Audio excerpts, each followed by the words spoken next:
Ето ви да видите спасителят на златния милиард, не на останалите, как мисли за масите. Ето. Подготвя за ГМО и след това пуска турбо ГМО, печатан геном. Нашият спасител. Кланът, който скри физиката на свободната енергия. Не някакви джаджи и джунджури от Тесла, самата физика скри. Тя не е на Тесла тази физика, от доста преди това е, но там има такива патентно-троловски организации при Едисон и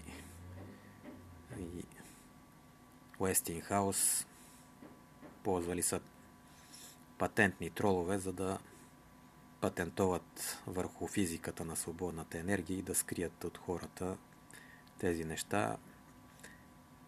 Тесла са го ползвали и тези и онези. Едисон го награждава с най-ценната си награда, Едисонов медал, въпреки че казва, че бил конкурент с него в лицето на Уестингхаус, нали?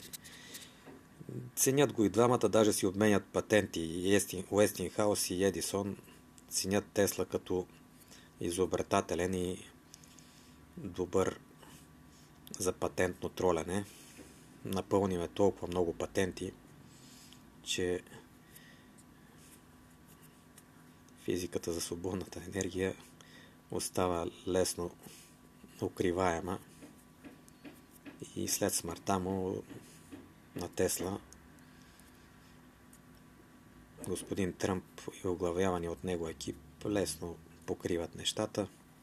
Има там някакви патенти, които не работят повече и не било опасно свободната енергия. Това означава свободната енергия, че нито на американци, нито на руснаци ще им свърши оръжието някога, защото стига да има глупаци, ще им осигуряват до безкрайност.